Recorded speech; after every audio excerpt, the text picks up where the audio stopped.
Descubrir un libro es como encontrarse con una persona. De este empecé a oír hablar hace tiempo y me encontré de nuevo con él en unas palabras del padre Cantalamessa en una predicación. Hablaba de Francis Collins, Premio Príncipe de Asturias, uno de los padres del genoma humano. El libro lo edita en España Temas de Hoy y el título en castellano es ¿Cómo habla Dios? Os cuento un poco. Francis Collins, como digo, es el padre del genoma humano. Es un científico. Formación química, física, biológica, pero un hombre ateo. Y narra de un modo muy hermoso, vivencial, cómo en contacto con la enfermedad, cuando se hizo médico, no tiene respuestas. No sabe cómo explicar el dolor, no sabe cómo explicar la angustia de sus enfermos, y poco a poco va aceptando en su vida la existencia de Dios. Hay un momento en que se convierte. Como él dice, caminando por las montañas en Estados Unidos, en un día luminoso, ante la belleza de la naturaleza, me rendí a Cristo. En medio del estudio de la bioquímica, el origen de la vida, el origen del mundo, Francis Collins explica que esto no tiene por qué alejarnos de Dios, al revés, nos cuestiona, ¿esto de dónde viene? ¿Cuál es el origen del mundo? ¿Cuál es el origen de la vida? Y de un modo sintético, científico, a nivel divulgativo, presenta de un modo muy hermoso el origen del mundo, el origen de la tierra, el origen del hombre, y que todo esto es compatible con la fe cristiana. Un libro que vale la pena leer. Francis Collins, ¿Cómo habla Dios? The Language of God. For me as a scientist, there are aspects of what we've learned about nature that seem to be pointers towards God, not proofs, but pointers. The fact that the universe seems to have had a beginning, the Big Bang, crying out for some explanation of how you can go from nothing to something. The fact that mathematics works so beautifully to describe how matter and energy behave. There's no reason why these simple equations should describe so precisely the way that these particles and photons are going to behave themselves. The fact that the universe seems to have been fine-tuned to allow the possibility of complexity and even life by the values that certain physical constants have, and which if they did not have, no kind of stable universe would have been possible. All of those things about nature, which so far science has not provided an adequate explanation and may never do so, seems to me to be an interesting set of thought-provoking pointers towards there being an intelligence behind the universe, an intelligence that apparently is pretty interested in mathematics and physics, but also interested in you and me, since this universe was not allowed to come into being in a way that would be sterile and bland for all eternity, but actually has this marvelous potentiality of life itself. So as somebody who has spent my career studying DNA, the hereditary material, it certainly increased my awe of the way in which life works. You and I have within our bodies, in each cell of our bodies, this marvelous DNA script, this instruction book made up of about 3.1 billion letters of a code which is elegant and which we're still just scratching the surface in terms of our understanding. All other living things use that same code, that same DNA instruction book. Of course, they have different instructions in their books, but that is the universal language of life. That language for me as a believer is God's language. Studying DNA for a believer opens your eyes even more to God's creative genius in the way in which all this came to pass. It also does teach us things about life which make some Christians somewhat less comfortable. For instance, the way in which our DNA is related to that of other species, which strongly supports the idea that there's a common ancestor involved. For me as a believer, I've found it quite comfortable to put that together with what Genesis teaches us about origins, but I know that is an area of tension. A lot of very sincere people get very worked up about this question of origins, many of them having been taught from the time they first entered a Sunday school that there's just one right interpretation of Genesis 1 and 2, and if you don't accept that, your faith is at risk. And so wouldn't we be better off to step back from the tension and say, okay, God has given us an intelligence. God has given us curiosity. I think God expected us to use those things to learn about this marvelous creation that we have been granted.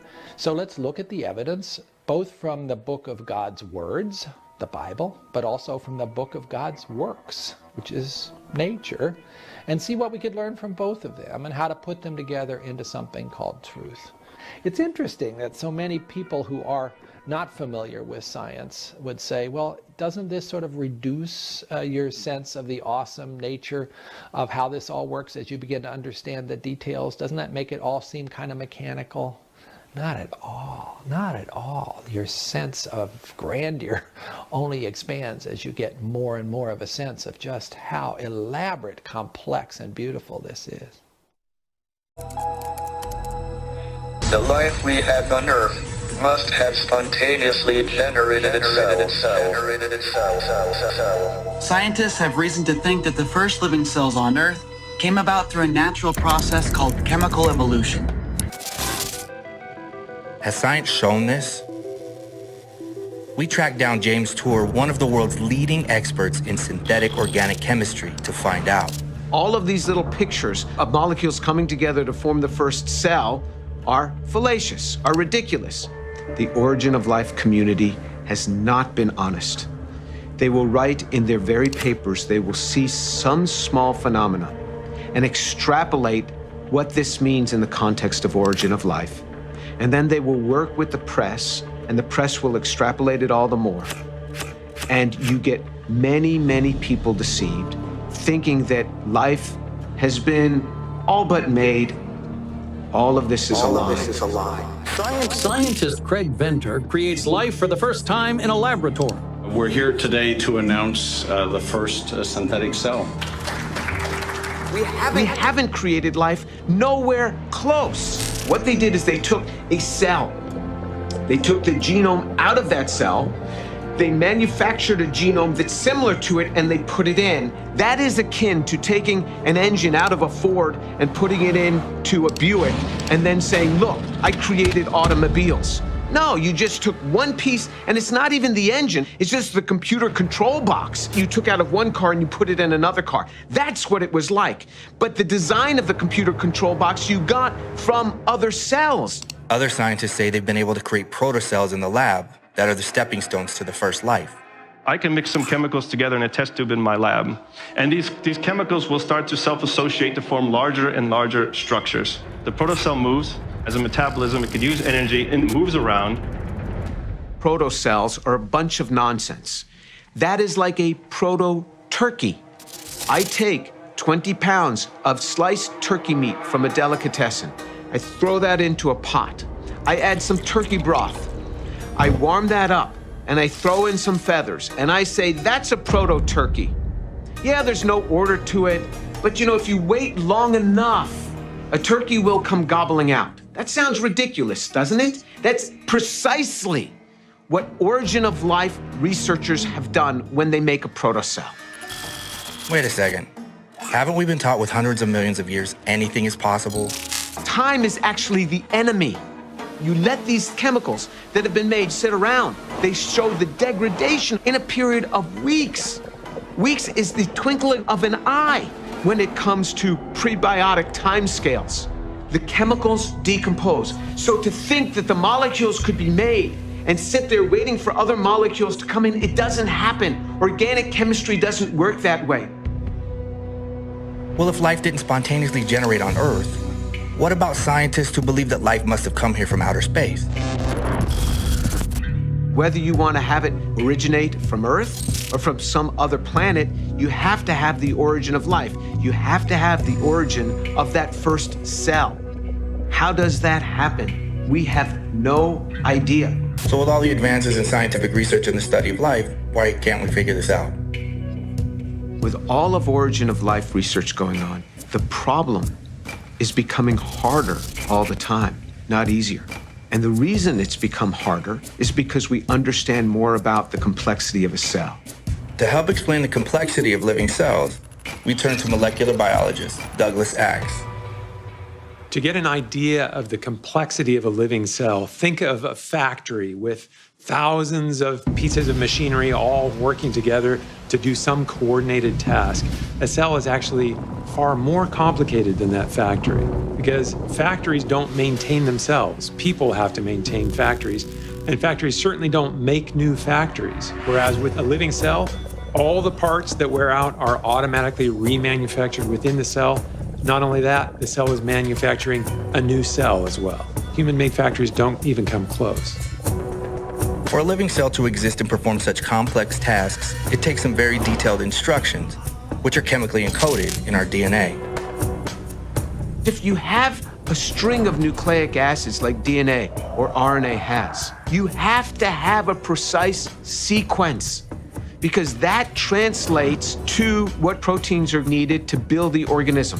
That's called the information code. But where did all that information, these detailed instructions, come from to build the first cell? We don't have a tool to assess that within chemistry. Laboratory chemistry may not, but Stephen Meyer is convinced origin science does have the tools. Is there anything we know of that does have the causal power, the ability to generate new information, and therefore could explain the origin of the first cell? And I think there is, and that's the idea of intelligent design. Intelligent design is defined as the theory that certain features of the natural world are best explained by an intelligent cause, not an undirected process. Because what we know from our experience is that intelligent agents can produce information, and indeed do produce information in a digital or typographic form, the form of information that we find in the DNA molecule, functional digital information. Whenever we see information and we trace it back to its source, whether we find it in a section of software code or a paragraph in a book or in a hieroglyphic inscription, we always find that a mind played a role in generating that information. Don't be fooled by the hype. Materialists are further from explaining the origin of life than ever before, yet they still refuse to consider the only observable source known to create information code, an intelligent designing mind. El físico estadounidense Michio Kaku, uno de los científicos más respetados de la actualidad, asegura que encontró una prueba definitiva de que Dios existe. Sí, escuchó usted bien, Michio Kaku, el especialista de la teoría de las supercuerdas cósmicas que explican la existencia del todo, ahora señala que tiene evidencias que le permiten afirmar que Dios existe. Que sí existe una creación en la que nada es por casualidad y que Dios debe ser un gran matemático. El científico y futurólogo Michio Kaku llegó a estas conclusiones luego de experimentar con un semirradio de taquiones que ha desarrollado desde el año 2005. Los taquiones son partículas teóricas capaces de separar a la materia del resto del universo. Así, un diminuto punto en el espacio, por primera vez en la historia, quedó totalmente libre de cualquier influencia del universo. Michio Kaku destacó que en ese punto observó que en el más profundo caos existe un orden misterioso que dirige la evolución del universo y la vida. De acuerdo a Kaku, vivimos en una especie de Matrix, en un universo hecho por leyes creadas por una inteligencia, la inteligencia de Dios, y que nada ocurre por casualidad. Y por esta razón Michio Kaku afirma haber encontrado evidencias de que la acción de una fuerza inteligente gobierna todo en el universo. El científico Albert Einstein mencionaba que Dios no juega a los dados. Se refería a que nada ocurre por azar o casualidad. Ahora escuche a Michio Kaku describir cómo pensaba Einstein que era Dios. However, he believed in the God of order, harmony, beauty, simplicity, and elegance, the God of Spinoza. That's the God that he believed in, because he thought the universe was so gorgeous. It didn't have to be that way. It could have been chaotic, it could have been ugly, messy, but here we have the fact that all the equations of physics can be placed on a simple sheet of paper. De hecho, la ecuación de Einstein, energía es igual a la masa por la velocidad de la luz al cuadrado, resulta realmente sencilla. No obstante, explica la mayoría de los fenómenos del universo. Michio Kaku ahora avanza hacia una ecuación que explique la llamada supersimetría. De acuerdo a Michio, con esta ecuación se podría leer la mente de Dios. Will allow us to unify all the forces of nature and allow us to read the mind of God. And what is the key to that 1-inch equation? Supersymmetry. Una nueva ecuación de la supersimetría, Y de acuerdo a Kaku, una nueva afirmación de la prueba definitiva de que Dios existe.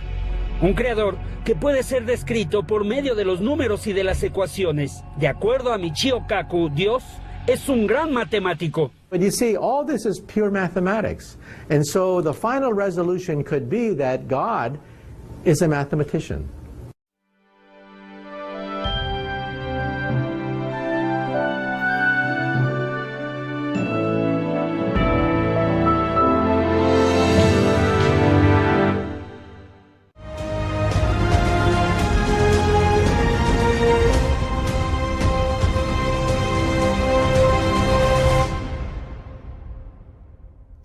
Hola queridos amigos, gracias por acompañarme en los penúltimos, últimos, ya no sé ni cuál es, capítulos de Contracara aquí por TLB1, Toda la Verdad Primero. No sé si se habían enterado que se fundó un nuevo sitio web de cursos de formación. Los invito a ver esta introducción. Bienvenidos a CEPA, Centro de Estudios del Pensamiento Americano.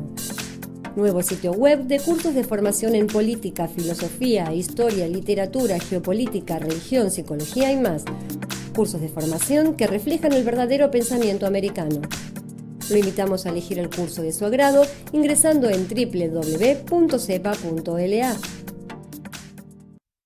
Ingrese, muchos de los que han participado aquí en TLB1 dictan cursos de formación y les recomiendo que los vean porque son extraordinarios. También usted, si accede a través de YouTube o Facebook, va a encontrar un titular que dice ayúdenos a crecer. Obviamente, como todo canal alternativo, requiere la ayuda y colaboración de todos los que nos ven, de alguna manera. O sea, tanto los más de 52.000 suscriptores que tenemos y más de los 200.000 visitantes semanales. Si de alguna manera podrían colaborar de lo que puedan dentro de ese menú de opciones que encuentra en pantalla, estaremos muy agradecidos porque eso servirá para mejorar nuestra calidad, mejorar nuestra programación, hacer nuevas, traer nuevos temas, invitados, etcétera, y eso requiere también la colaboración de todos. Hoy vamos a dedicar el programa a una temática que para mí es difícil llevarla adelante, pero creo que es muy valiosa y nuestro invitado, aparte de haber dictado un curso en CEPA sobre una temática que suena conflictiva, pero que requiere la ciencia para explicarla, es tratar de demostrar que hay un creador, obviamente, en toda esta naturaleza, esta creación que le denominamos Dios, ¿no? Que es el creador del universo, pero que al mismo tiempo la ciencia fue avanzando y fue restándole la importancia de Dios a mundanizar, de alguna manera mundanizar el tema de la creación y dándole otras temáticas de que el humano proviene del mono, etcétera, etcétera, etcétera. Creo que hay mucho que rascar en esto, pero también hay ciencias y contraciencias que rebaten teorías e ideas. Para mí es un gusto compartir este programa, tratar particularmente de lo que significa las teorías del diseño inteligente, algo muy puntual, muy interesante, que requiere también de filosofía en esto. Así que para mí es un gusto compartir este programa con el doctor Juan Manuel Torres. Gracias. Gracias a ti. Juan Manuel Torres, aclaro que es licenciado en Filosofía y doctor en Filosofía de la Universidad de... Yo me licencié en Filosofía en la Universidad de El Salvador y me doctoré en Filosofía en la Universidad Nacional del Sur. Bien. Es profesor titular de la Universidad de Cuyo sobre grupos de estudio y director de grupos de estudio de matemáticas aplicada y la enseñanza de la matemática en general. También es profesor titular de Epistemología y Metodología, que es de la Universidad Tecnológica Nacional, donde también es director del programa de Epistemología. También es investigador y dirige programas a docentes investigadores de la República Argentina. Es investigador también en química, que lo ha sido en la ciudad de Miami. Ha participado en numerosos posgrados sobre epistemología, sobre desarrollo sustentable y calidad, también en temas de psicología, arquitectura, organización territorial y desarrollo sustentable, también relacionado a la economía. Dictó seminarios en variadas universidades, no solo argentinas, sino extranjeras, en Miami, en Scherlander, en Alemania, Valencia, en España, en la Universidad de Montevideo, en Uruguay, Lice en Francia, Lisboa y Miño en Portugal.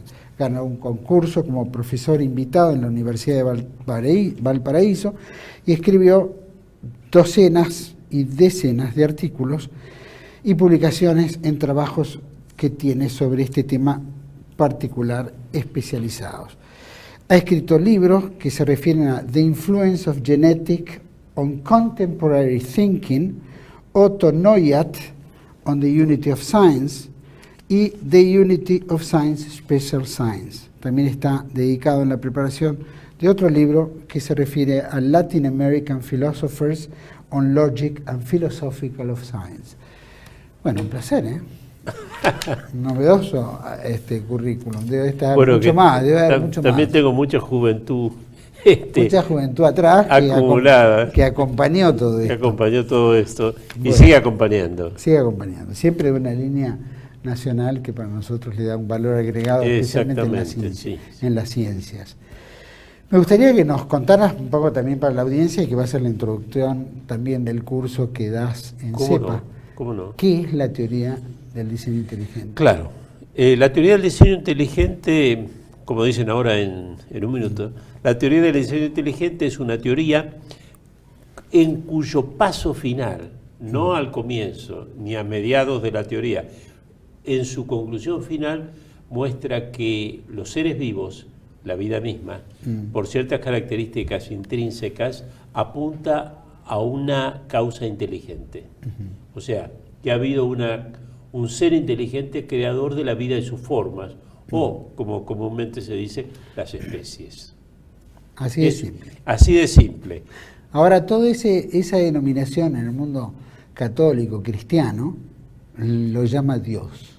Exactamente, pero evidentemente sí, es lo que se llamaría Dios. Hay que hacer un análisis que todavía no está del todo hecho. Simplemente la teoría llega y dice, hay una causalidad inteligente. ¿Podemos ver dónde hay causalidad inteligente? Sí. La teoría lo desarrolla, pero para ahí. Y es ahí donde la filosofía debería seguir. Ese ser inteligente que está en el comienzo de la vida y su forma, ¿qué o quién es? ¿Cómo es? Esa es, digamos, la tarea que le queda a la filosofía.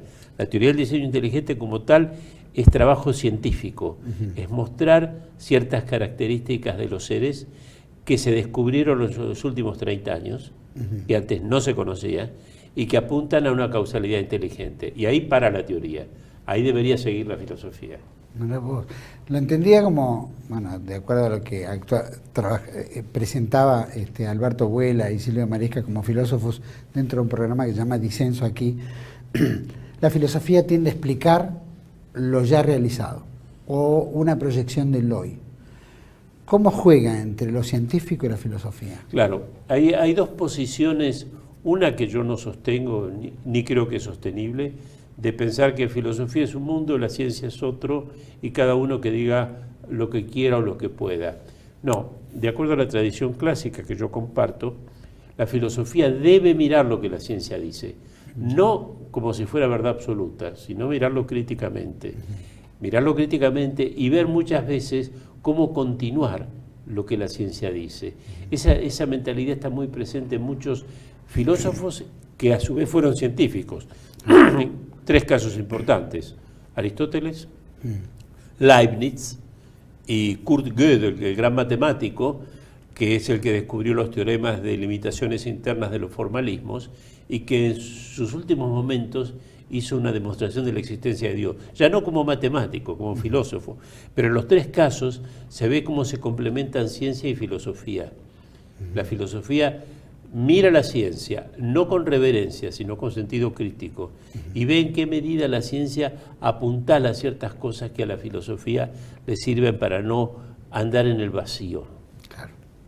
Y en términos de ciencia, vimos que hay una movida anti-Dios, llamémoslo, a través de la ciencia, y como que la ciencia trata de explicar o desplazar a Dios y decir que todo esto es un trabajo de moléculas y de átomos que se fueron dando y se fue conformando la Tierra y el, ¿no es cierto? Y el género humano y animal, ¿no? Eso es lo que en filosofía y y en ideología se llama naturalismo.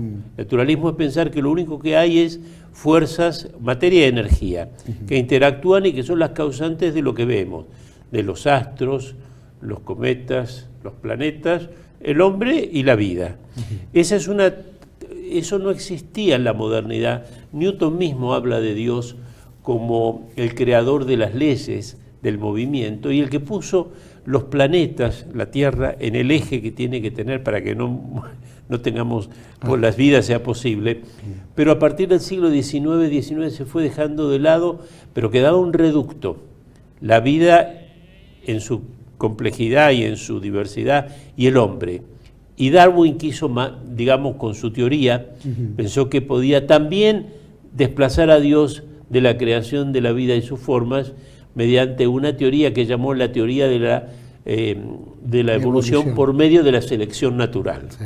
Eso, y ahí es una teoría que se fue desplazando en el tiempo y llegó a reinar en los años 50.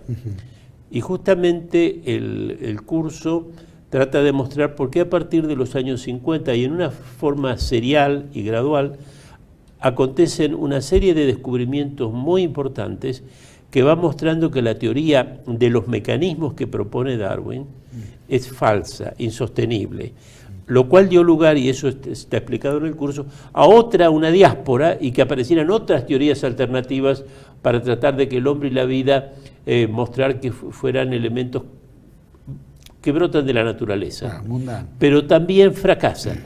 Y sobre ese fracaso, o mejor dicho, sobre los datos que muestran por qué eso fracasa, se erige la teoría del diseño inteligente, que por eso es una teoría nueva, tiene 25 años. ¿Y cómo demuestra? Porque Darwin tiene su forma de explicar la evolución y todos sus procesos, en los procesos que plantea el diseño inteligente. Claro. ¿Cómo los...? Eso es lo que desarrollamos muy analíticamente en el curso. Hay una cosa que es el fundamento, o mejor dicho, el primer pilar importante sobre el que se apoya la teoría del diseño inteligente. Cuando en 1968 se descubrió que el ADN es un lenguaje, y ya existía la teoría de la información de Claude Shannon, los lenguajes, la complejidad de un lenguaje, o mejor dicho, de una frase de un lenguaje, o de un conjunto de frases, se puede medir matemáticamente. Eso es muy simple de hacer, hoy se hace, con una computadora. Yo quiero medir la probabilidad de la frase, aquí me pongo a cantar al compás de la vihuela. ¿Qué hacemos? La computadora empieza a tirar letras. ¿Qué probabilidad hay que en una tirada salga esa expresión? Bueno, se puede calcular matemáticamente. Si la expresión en vez de ser, aquí me pongo a cantar al compás de la vihuela, fuera papá, probablemente en 2 a la séptima la computadora te la tira. Pero cuando tenemos un verso completo o una poesía entera, la probabilidad se va más allá. Y el problema es que la Tierra tiene un tiempo, tiene una historia. No tenemos todo el tiempo disponible para que el azar cree de la complejidad.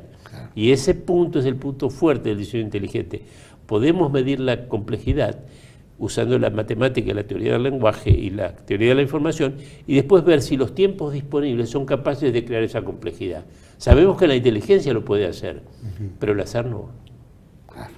Y que se juega mucho al azar, en realidad, en otros factores. En la teoría darwiniana, el azar juega un rol fundamental. En general, las teorías evolucionistas, no todas son darwinianas. Pero, por ejemplo, en este momento el descubrimiento en los fines del siglo pasado de los llamados genes orphan, o sea que son genes que no se parecen a ningún otro gen, muestra que eso se tiene que haber hecho de novo, esto es abruptamente, pero esa complejidad que tiene una finalidad, porque codifica una enzima, una proteína, desde el punto de vista de los recursos probabilísticos y el tiempo que tenemos, es imposible, no es que es difícil. Es como si yo dijera, bueno, vamos a poner a funcionar una computadora que en 1 hora nos tire el Martín Fierro entero. No un verso del Martín Fierro, el Martín Fierro entero. Diríamos, no, eso no se puede. Y la Tierra tiene 4.000 millones de años, no es eterna. Matemáticamente también se puede aplicar en otros factores, llamémoslo de la vida animal, vegetal, mineral, etcétera. matemáticamente también se puede utilizar como método de... Allí donde hay un lenguaje, identificar. hay una medición de los recursos, de la probabilidad. Ahí donde hay un lenguaje.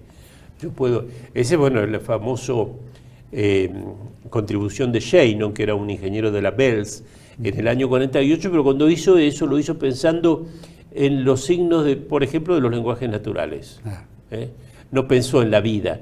Y la gran idea de los años 60 de un filósofo húngaro y científico muy importante llamado Michel Polanyi, o Polanyi, según cómo se pronuncie, fue aplicar la matemática y la teoría de Shannon al ADN, que es un lenguaje.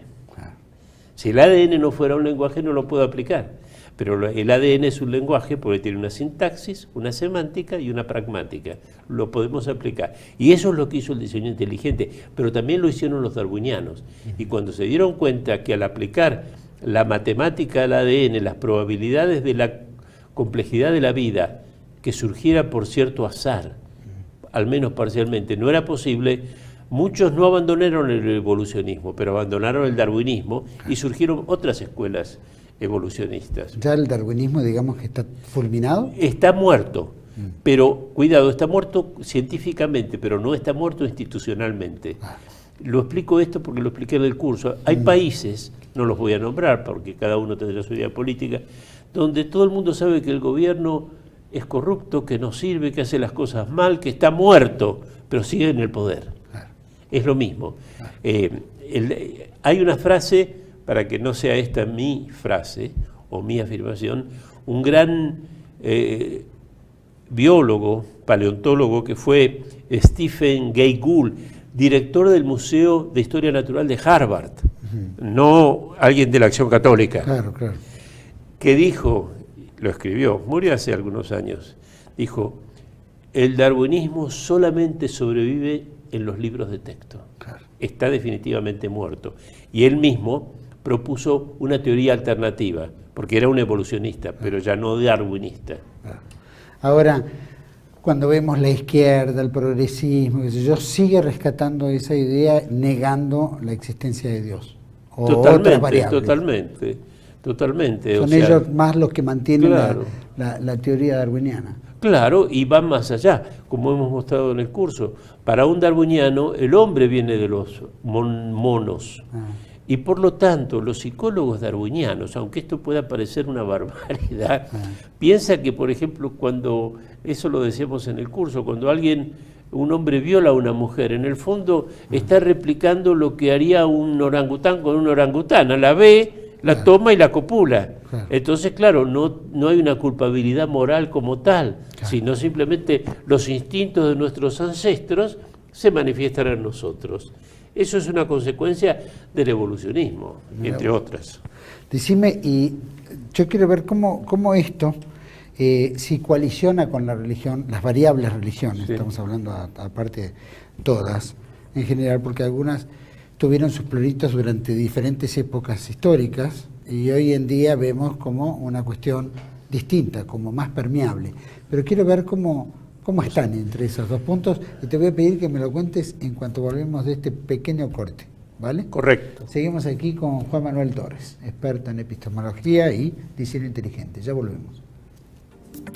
Bienvenidos a CEPA, Centro de Estudios del Pensamiento Americano. Nuevo sitio web de cursos de formación en política, filosofía, historia, literatura, geopolítica, religión, psicología y más.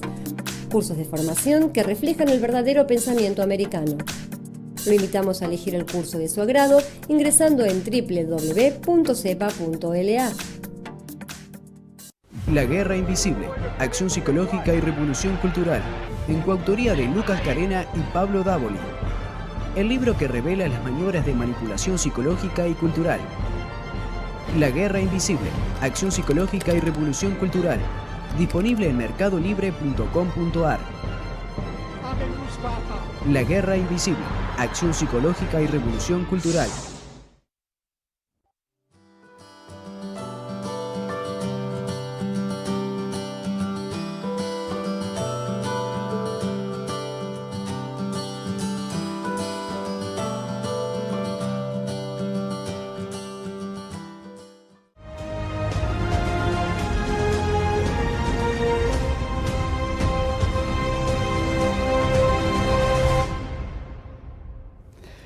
Bueno, seguimos con Juan Manuel Torres, tocayo Torres, y había quedado picando la pregunta anterior, cómo cohabitan o a través del tiempo las religiones con relación a, bueno, ahora esta teoría que está formalizada. Claro. La pregunta es muy interesante y es una de las preguntas más vivas por los cuales en este momento hay una gran discusión dentro de las iglesias cristianas y también obviamente la católica que es cristiana. Porque pasa lo siguiente, yo no hablo tanto de la religión sino de los hombres que están en la religión, porque la religión en el fondo está conformada por los dogmas y por ciertas instituciones, incluso un papa puede equivocarse en muchas cuestiones. Por ejemplo, Clemente XIV, que abolió la Compañía de Jesús, según muchos contemporáneos, estaba loco. Es más, parece que al final de hoy tendría razón. En su lecho de muerte se arrepintió de lo que había hecho, que a nosotros nos costó las misiones guaraníes y muchas cosas. Volviendo a la pregunta tan importante, mucha gente que está en la iglesia cristiana, católica, por ejemplo, vamos al catolicismo, pero esto vale también para los evangélicos y los presbiteranos, yo los he visto en Estados Unidos. Gente, no hablo de la institución, le teme al medio científico, a la comunidad académica y en general a la comunidad académica darwinista, que es muy poderosa, aunque como dijimos el darwinismo está muerto pero tiene el poder. En la formalidad, pero no entonces, en orden a no pelearse con ellos, en orden, lucha para que no se introduzca la exposición, ya no digo defensa, la exposición de la teoría del diseño inteligente en instituciones católicas, o desaconseja que se haga. A mí me ha pasado, en alguna oportunidad, se dice el pecado, no voy a decir el pecador, decir no, es mejor no hablar del diseño inteligente porque la gente darwiniana que está con nosotros se va a enojar. Claro. Entonces, esa es la mentalidad. Claro. Pero esto nos llama la atención por lo siguiente, porque si fuera una teoría que no vale la pena, que no tiene fundamento, que es una cosa antigua, ¿a quién le importaría?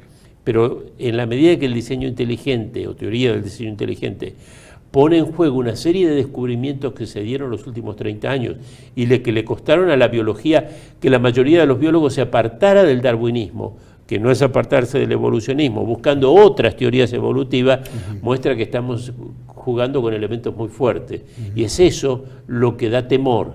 Claro. Si fuéramos con historias viejas, de Aristóteles o de los medievales, dirían, bueno, que los filósofos enseñen lo que quieran, no nos lastimen. Pero esto no desafía a Dios, digamos, en lo que contemplan las religiones en sí. No es que se encuentran vulnerables de que puede haber un lineamiento que vuelva de vuelta. Lo que dice el diseño inteligente es la gran oportunidad del cristianismo, para ser más general que la Iglesia Católica, demostrar cómo la ciencia hace razonable la afirmación de que hay un principio de creación de la vida. Y lo hace sobre la base de la ciencia moderna. Así como Darwin, sobre la base de la ciencia del siglo XIX, dijo, no es necesario hablar de Dios, yo puedo mostrar cómo las formas de vida, él no habló de la vida, pero sí de las formas de vida se producen espontáneamente, o mejor dicho, se producen a través de un mecanismo natural, no espontáneamente, a través de un mecanismo gradual y natural. Y ahora la investigación de los últimos 30 años ha mostrado que es al revés, que la complejidad de la vida muestra que apunta a una causa inteligente. Entonces, para una religión cristiana o monoteísta en general, como decimos en el lenguaje del fútbol, el diseño inteligente se las deja picando.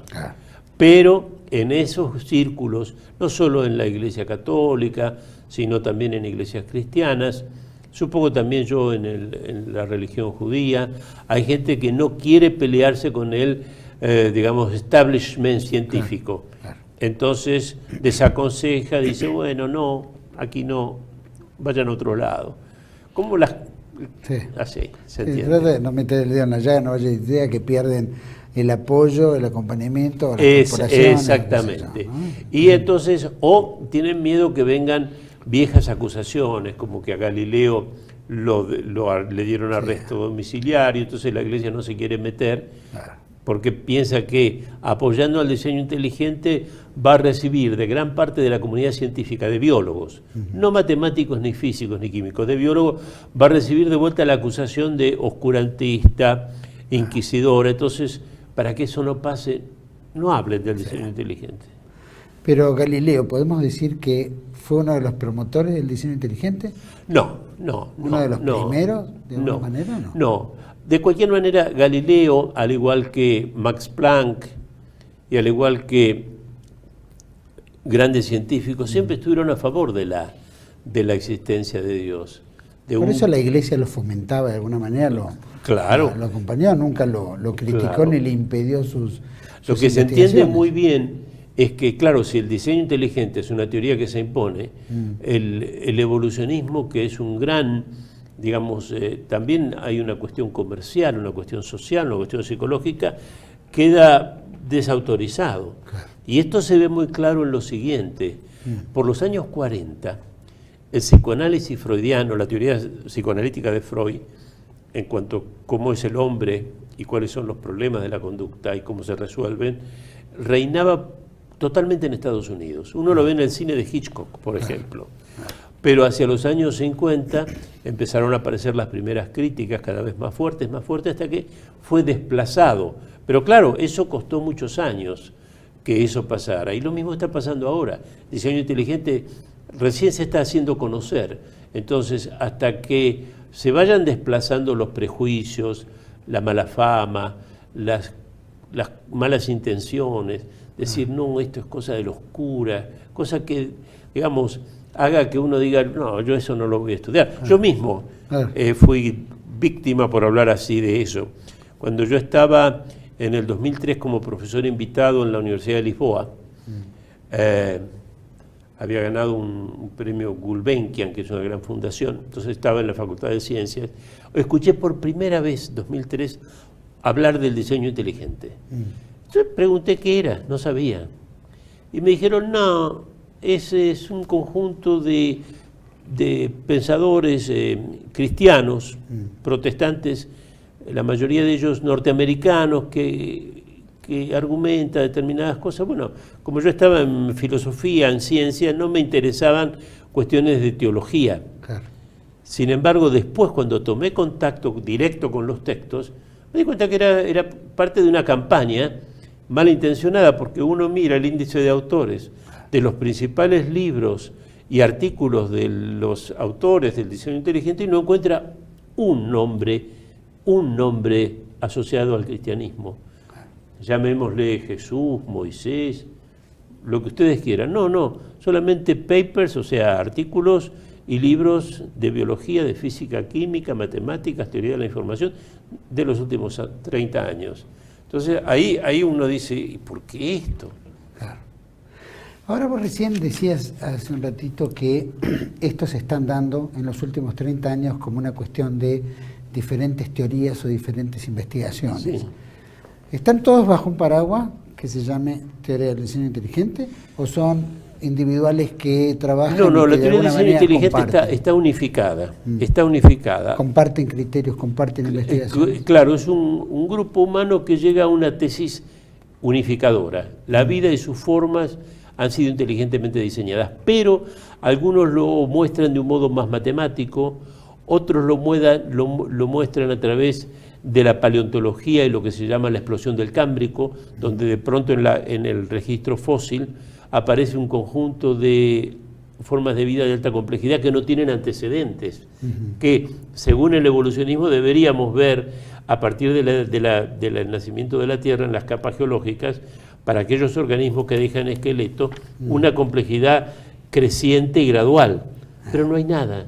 Del Cámbrico para atrás solo hay bacterias y algas, y no aparece nada. Y de pronto aparece la absoluta diversidad de la vida, como si hubiera sido la explosión de la creación. Entonces, algunos, como William Dembski, matemático de la Universidad de Harvard, lo muestra por medios matemáticos.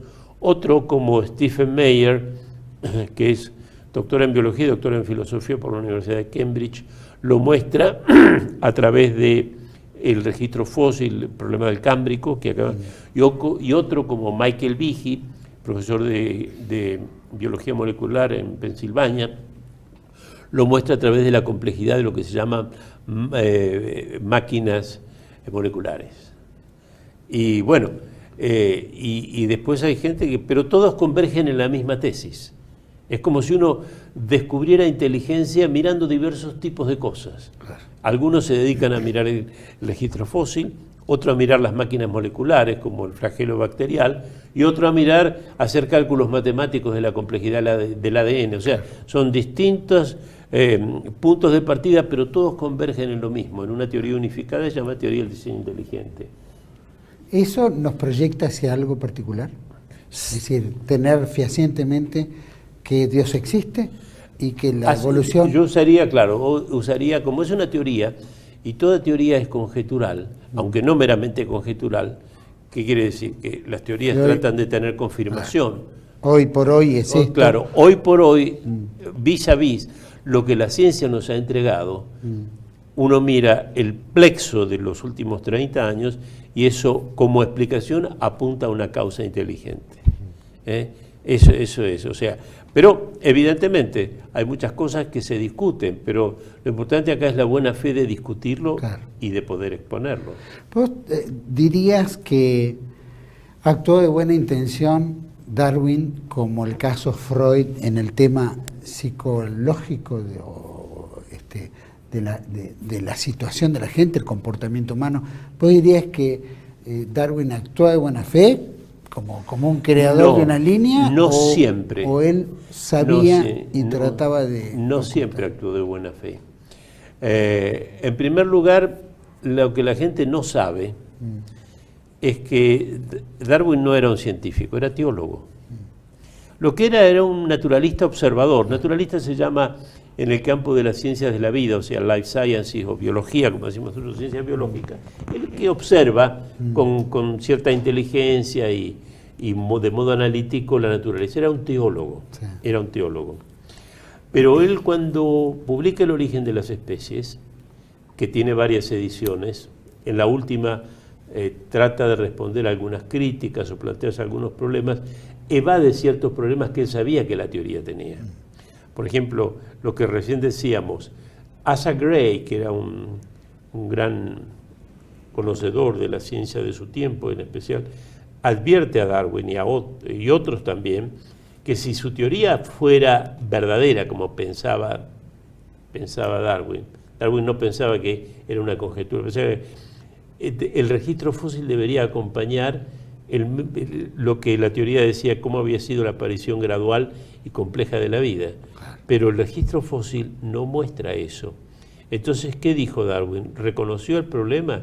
Dijo, no, las formas de complejidad creciente no las vemos, pero cuando se haya hecho todo el trabajo de remoción en la Tierra, esas formas van a aparecer, y no aparecieron nunca. Por eso, cuando Stephen Jay Gould, que recién lo citamos, hizo su teoría de los equilibrios punteados con su manifiesto con Niels Eldredge en el 72, dijo, las formas intermedias que Darwin prometió que estaban ocultas debajo de nosotros, no es que no las encontramos, nunca estuvieron.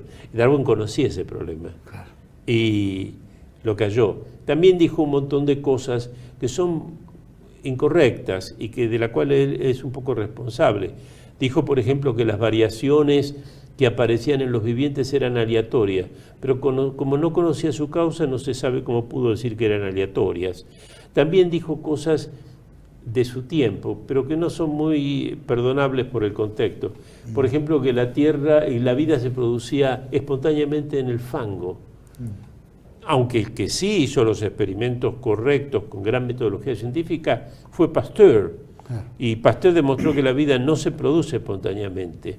O sea, pero todo ese tipo de cosas que de un poco desacreditaban o bastante desacreditan a Darwin, en la medida en que Inglaterra lo hizo héroe nacional, había que ocultarlas. Los héroes no tienen defectos, O ese ese que pueda defecto. caer un héroe británico después de 150 años. Claro. En Inglaterra se lo promovió como el Newton de la biología, palabras textuales de Huxley. Entonces, claro, un Newton no puede tener esos defectos. Entonces, todos esos errores, no saber cuál es el origen de las variaciones y decir que son aleatorias, decir que la Tierra va a mostrar una complejidad creciente y no había nada, o más aún decir que la vida nace del fango porque uno mira con una lupa potente, un microscopio y ve pequeños organismos, entonces bueno, la vida nace espontáneamente. Un científico no razona de ese modo. Pasteur, no, pero bueno, ya era un héroe. Es como los héroes de la patria. ¿Cuántos héroes de la patria hemos visto que no lo eran? Tomemos Castelli, por ejemplo, cuya nombre llena las calles de toda la ciudad de Buenos Aires, se dedicó a quemar iglesias, a fusilar gente, imbuido del terror de la Revolución Francesa. Bueno, ahí tenemos casi todos, ¿no? Si uno agarra todos los nombres de la calle de Buenos Aires, se quiere pegar un tiro en el pie. El mismo caso de Lavalle, que desembarca usando la flota francesa que bloqueaba el puerto de Buenos Aires, o el mismo Urquiza, que se alía, algo que está prohibido en cualquier país, con un ejército extranjero para luchar contra su propio gobierno. Para colmo, Urquiza era federal y había sido un aliado fuerte de Rosas en Entre Ríos. Bueno, a esos héroes se les quitan todas las manchas, se les hace una estatua, se pone letra chica y se dice, no hablemos de esto. No se toque más el tema. Entonces con Darwin pasa eso. Claro. Es más, en Londres, donde está en el museo, está lo de Darwin, es como entrar al Vaticano, a la cripta que está abajo del altar mayor, donde se supone que está la tumba de San Pedro. Casi no hay que mirar. Es de una pureza. Decime, y de la misma manera que hablamos de Darwin, Freud, con el análisis, ¿tiene que ver también con el diseño inteligente? ¿Tiene algo que ver? No, simplemente yo lo he usado a Freud porque es el caso de una teoría que ha sido abandonada. Claro. Aunque hoy muchos se llaman freudianos, lo que practican no es la teoría típica de Freud. Claro. Pero era un paradigma científico, una teoría que ocupó todo un espacio en la historia de algunos países como Estados Unidos, pero que después fue desplazada por otras teorías, como por ejemplo la terapia cognitiva y la terapia sistémica, la psicología cognitiva, la psicología sistémica, y bueno, eso muestra cómo hay teorías que nacen, se imponen y mueren. Entonces nunca hay que decir esta teoría es verdadera, ya no la mueve nadie. Te voy a hacer una pregunta ahora importante, que creo que fue noticia durante mucho tiempo en los medios de comunicación. En Suiza se está llevando a cabo experimentos en profundidad con una inversión billonaria para encontrar la molécula, la creación de Dios, o como llaman, el inicio de la vida, el inicio del ser, el átomo o algo por el estilo. Quiero que me digas qué pensás, pero me lo vas a decir en cuanto volvamos de este pequeño corte que seguimos con el doctor Juan Manuel Torres. Bienvenidos a CEPA, Centro de Estudios del Pensamiento Americano. Nuevo sitio web de cursos de formación en política, filosofía, historia, literatura, geopolítica, religión, psicología y más. Cursos de formación que reflejan el verdadero pensamiento americano. Lo invitamos a elegir el curso de su agrado ingresando en www.cepa.la. La Guerra Invisible, Acción Psicológica y Revolución Cultural, en coautoría de Lucas Carena y Pablo Davoli.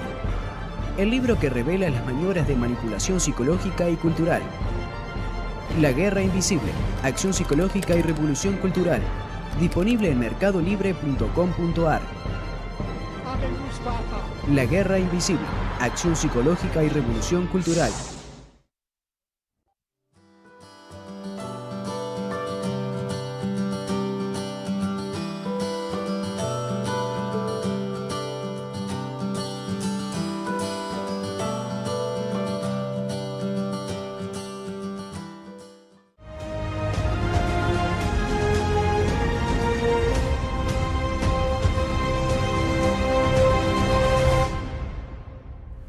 Bueno, seguimos aquí con el doctor Juan Manuel Torres, un interesantísimo tema del diseño inteligente y la evolución descubierta en estos últimos 30 años, ¿no? Cómo va variando, y que en realidad vuelve al origen.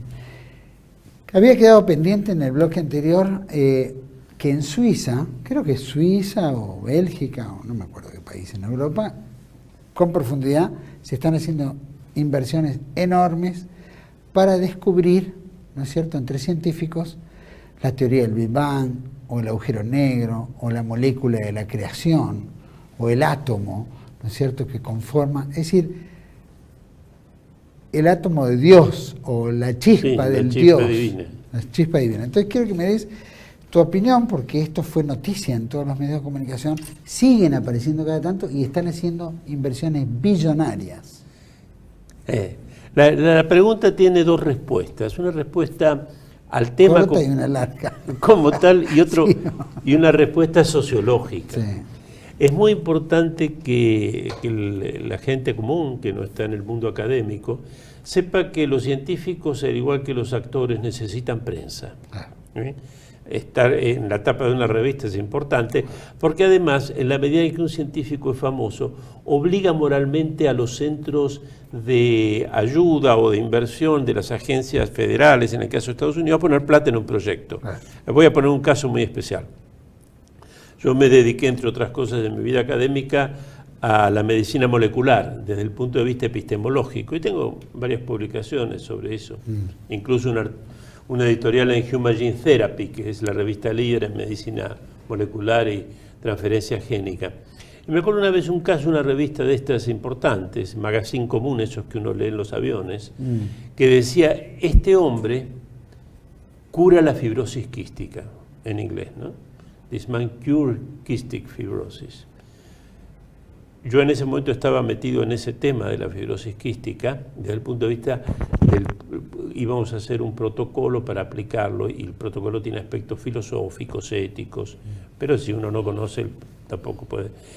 Pero cuando uno lee el artículo, en realidad no había inventado, no curaba la fibrosis quística, había inventado cómo ingenierar un virus para transportar a cierto tipo de células la proteína CFTR, que es aquella de la que carecen los fibroquísticos. ¿Qué quiero decir con esto? Que a veces se planifican experimentos y les dan mucha propaganda para tomar dinero. Eso es lo que hace la parte social. Entonces uno pone, este hombre va a hacer un experimento para probar que un muerto puede resucitar. Y bueno, si es tapa de revista de Newsweek o de Times o algo así, bueno, yo te voy a dar dinero. Por eso, no. Eso desde el punto de vista sociológico. Desde el punto de vista del Big Bang es muy importante acá porque se relaciona con la ciencia y la religión. Cuando Einstein en 1916 publica la teoría general de la relatividad, en 1905 había sido la teoría especial de la relatividad, una de las consecuencias de la teoría que él quiso evitar es que parecía que la teoría predecía que el universo había tenido un origen. Es más, Lemaitre, un sacerdote jesuita belga, y Hubble, un astrónomo, por eso hoy el gran telescopio tiene el nombre Hubble, dijeron que sí, que la teoría, ellos lo que veían era el alejamiento de las galaxias y por lo tanto la confirmación de un punto de inicio. Y eso lo horrorizó a Einstein, que no era creyente en ese sentido y en ese momento, porque si todo lo que comienza a ser tiene causa, detrás de ese punto de inicio tiene que haber una causa, y esa causa es lo que le acercaba de vuelta al tema de Dios y de la religión. Mirá. Y lo trató de evitar, pero no lo pudo evitar. La teoría del Big Bang es una teoría sumamente especulativa, no se puede recrear, porque habría que mostrar cómo se formaron los elementos químicos y cómo lo que era indiferenciado de pronto empezó a ser sin una causa, salvo que se quiera poner una causa, y esa causa es Dios. Así que me parece que lo que están haciendo para recrear el Big Bang es lo que los alemanes llaman reine fantasy, pura fantasía. Pero detrás de esas cosas uno logra dinero, logra prestigio y logra ocuparse de algo. En todos lados aparece. ¿Corre algún peligro eso? Digamos, ¿pueden desarrollar algo, qué sé yo, que aparezca de insólito? No sé. Lo que puede, no, para nada, no. Ya además con las bombas atómicas y otras cosas ya han hecho lo suficiente para... petardo suficiente como para divertirse. Pero es una cuestión cosmológica y por lo tanto muy filosófica. Pero lo interesante es ver cómo ya la física llevaba a Dios por la teoría general de la relatividad. Los físicos no tienen ningún problema en aceptar que detrás de las regulaciones del mundo hay una inteligencia ordenadora. Así lo pensó, por ejemplo, Max Planck, el creador de la mecánica cuántica. Así lo pensaba Newton, creador de la física clásica. Pero donde no quieren que eso pase es en el mundo de la vida. Por eso ahí tenemos la traba. ¿Por qué? Porque se quedarían sin teoría. Dirían, bueno, todo lo que hice... Yo mismo, y esto lo he dicho en el curso, yo mismo profesé el darwinismo muchos años, porque como yo no soy de formación de biólogo, después tuve la posibilidad de ser investigador en química en la Universidad de Miami. Cuando consulté a una serie de amigos que eran biólogos, me dijeron, bueno, no, ya está todo explicado en la teoría darwiniana, y uno lo tiene, además yo era muy joven, no tiene por qué sospechar que no era así. Está la teoría, esa teoría explica, predice, está todo bien. Pero después los años mostraron que no era así. Ellos también habían sido embaucados o no tenían la preparación metodológica para darse cuenta de las deficiencias de la teoría. Ese es un punto fuerte. Decime, la metafísica, yo creo que lo has mencionado en varias oportunidades, ¿se incorpora como qué? Como una continuidad, en mi caso, y eso lo he explicado en el curso, yo decía, y lo habíamos dicho hace un rato, la teoría del diseño inteligente es una teoría que han hecho científicos. Tanto Meyer como Behe como Densky son científicos. Ellos postulan como una explicación razonable de la vida de sus pruebas una fuente inteligente, pero paran ahí. Pero ahí es donde el filósofo tiene que, como decimos en español de Argentina, tomar la posta. Y esa posta es cómo elevarse a una concreción mayor que decir simplemente hay una fuente inteligente. Y ese es el camino de la metafísica. Es el camino que hizo Aristóteles a su modo. Y es el que yo he dicho, yo también trato de hacer. Ver por qué hablamos de un ser inteligente y no algo inteligente. ¿Por qué hablamos de un quién y no de un qué? Ese es el esfuerzo que estamos haciendo. Pero la teoría tiene solo 25 años y clarificar todos los conceptos a veces cuesta mucho. En el curso explicábamos, por ejemplo, la noción de gravedad, que es la atracción a distancia que usó Newton. Nadie se la aceptó en su momento, pero como la teoría daba resultado no importaba. Es más, citamos una carta del 25 de febrero de 1692, donde Newton mismo dice que alguien piense que dos cuerpos se pueden influir sin que haya nada en el medio, considero que es un absurdo y que ningún hombre en su sana razón lo debería aceptar, y me voy a dedicar a explicarlo, porque lo había usado. No lo hizo nunca. 250 años después hay explicaciones de lo que sería la gravedad, pero 200 años después. Entonces, ¿cómo quiere que uno, a una teoría que tenga 25 años, ya explique quién es el diseño inteligente, el diseñador inteligente, cuál es su característica, cómo actúa? En eso estamos los filósofos, por lo menos yo, que lo considero mi obligación. Decime, ¿y en esto explica que existe Dios o nos basamos desde que Dios existe estamos en él? No, esto llega a la conclusión de que hay un principio creador de la vida y sus formas. Es un punto de llegada, no un punto de partida. El punto de partida podría ser la religión. La religión parte de la razonabilidad que existe Dios y los dogmas. La religión católica, por ejemplo. Dios es creador del mundo y sus criaturas, etcétera, etcétera. Lo que rezamos, por ejemplo, los católicos en el credo, creador del cielo y de la tierra. Es un punto de partida. Si yo no acepto eso, no soy católico. Acá estamos en el mundo de la ciencia. Apuntar a un diseñador inteligente de la vida y su forma, ahí paró la teoría. Ahora que siga el metafísico, bueno, yo me embandero en esa misión. No sé si lograré hacer cosas que satisfagan a la inteligencia, pero he encontrado ya en esta juventud acumulada de la vida una tarea noble e interesante de la cual ocuparme. ¿Has tenido problemas por llevar adelante esta...? Sí, obviamente. ¿Por qué sectores o intelectuales, universitarios? Claro, porque obviamente la gente común en esto no se mete, ni sabe qué es. Sí, claro, sí. Lugares donde he ido, hoy lo decíamos en el curso, lugares donde he ido, por ejemplo, a alguna universidad extranjera, no la voy a mencionar, me dijeron, mirá, habla de lo que quieras, pero no hables del diseño inteligente, Porque, bueno, no queremos tener problemas con la gente de biología ni de físico-química. No. Eso me ha pasado en una universidad extranjera, me ha pasado en una universidad nacional. Es más, y esto es una opinión. Opinión quiere decir que tengo una afirmación de la que no tengo pruebas fuertes, terminantes. Hay como una consigna general que viene de la Academia Nacional de Ciencias de los Estados Unidos de desestimar toda investigación, todo estudio, todo seminario, todo lo que tenga que ver con diseño inteligente. Aunque sea simplemente para decir qué es.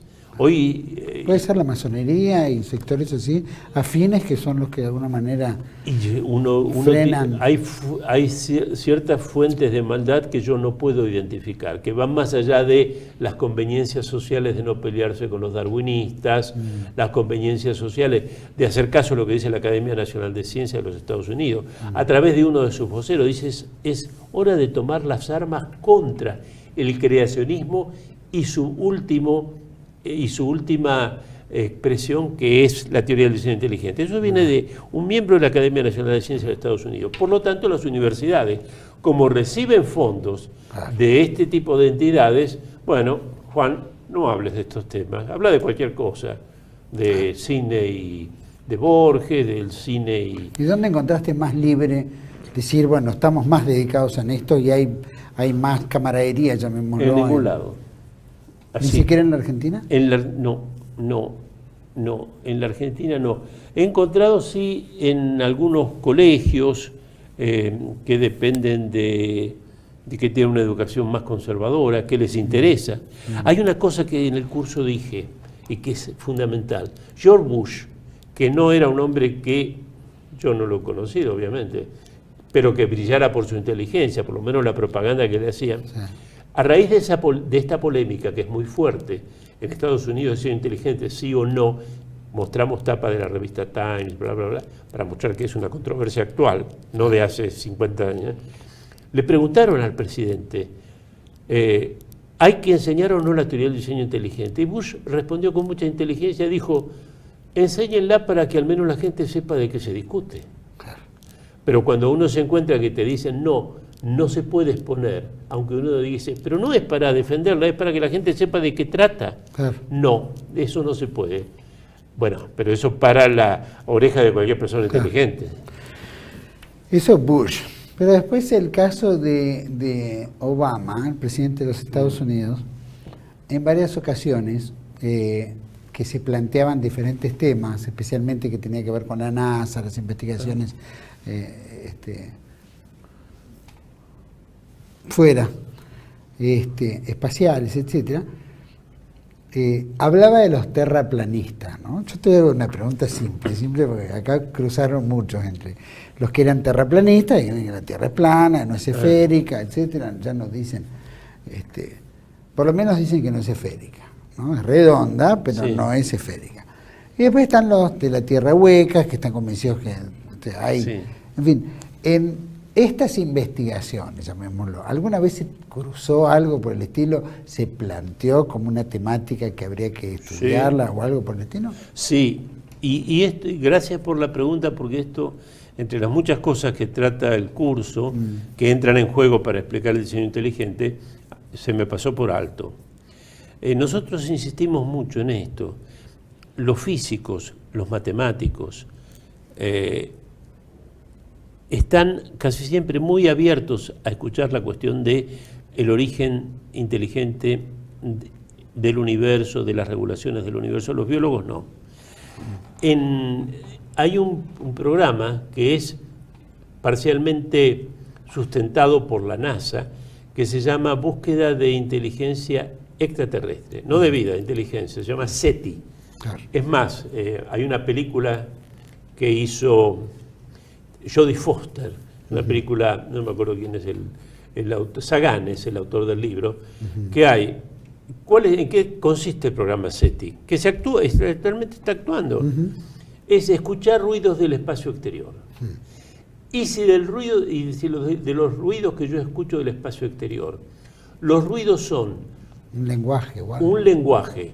Por ejemplo, en ceros y unos, en pausas y bits, yo tengo los 10 primeros primos, los 100 primeros primos. Entonces sí, estoy abierto a decir a inteligencia en el universo fuera de la galaxia. Lo cual muestra que estar abierto a que podemos detectar inteligencia, es una posibilidad real. ¿Qué es lo que dice el diseño inteligente? ¿Podemos detectar inteligencia? Sí. Cuando yo veo, por ejemplo, Stonehenge o las pistas de Nazca, yo digo, esto ha sido inteligentemente hecho. Y alguien me pregunta, ¿vos lo viste hacer? No. ¿Sabés para qué es? No. ¿Y cómo sabes que es algo inteligentemente hecho? Porque uno ve que las partes no se copertenecen por razones físicas o químicas y que además tienen un fin específico. Ahí uno ve la acción de la inteligencia. Bueno, lo mismo pasa con los seres vivos. Complejidad, contingencia, podrían no ser así, son de otra manera. Por eso hay muchas formas de vida, no hay una única forma de vida. Las regulaciones físico-químicas son monotónicas, la vida es riqueza. Entonces podemos detectar inteligencia. El programa SETI lo que muestra, no es que el programa SETI busque a Dios, lo que muestra es que hay modos de detectar inteligencia a partir de la cuantificación. Si yo recibo en pausas y bits los 100 primeros primos, no digo, estos son ruidos que vienen del espacio exterior monotónicos. No, digo, acá hay una fuente inteligente. Entonces puedo detectar inteligencia. Eso lo muestra la NASA. También el tema de inteligencia de los sonidos o lenguajes de los cuales se supone que queda en el espacio y a través del tiempo. También se hablaba de fotografías o hechos que puedan llegar a haber quedado plasmado, es decir, algún elemento de algo, ese al desaparecer, algo también de energía que va quedando en el espacio, no sé cómo lo explicar, pero una cosa por el estilo es lo mismo que el sonido A, que puede transportarse, el tema de imagen también, y eso puede provocar como un lenguaje también, dentro de lo que significa en la forma física o... Sí, no podría decir mucho al respecto. Pero no se cruzó como conversación, llamémoslo, entre científicos. No, quizás sí, porque hay un momento donde la física teórica se acerca a la filosofía y a la cosmología. Pasa con la teoría general de la relatividad, los viajes en el tiempo, las geometrías no euclidianas aplicadas al espacio, pero ahí es donde las cosas son muy raras, se especula mucho, es una mezcla de filosofía y ciencia. Y yo no conozco eso, o no conozco lo suficiente para hablar, pero lo que sí muestro en el curso es que el programa SETI de la NASA, o mejor dicho, que es sustentado económicamente por la NASA no va a sustentar tonterías, no va a gastar en eso. En general, las grandes oficinas que apoyan la investigación no lo hacen cosas serias. Es una muestra que la inteligencia, el efecto de la inteligencia puede ser captado. Y esa es la base del diseño inteligente. Ahora, no me dijiste si la Tierra es plana o esférica. No lo sé. Tampoco me dijiste si es hueca. He leído alguna cosa, pero no conozco bien lo que dice. No, tuvimos acá terraplanistas, hablamos de la Tierra hueca, y creo que, bueno, por supuesto, como una conspiración mundial, que a nadie le importa que esto deje de ser esférico, ¿no? Nadie quiere planteaban esa cuestión.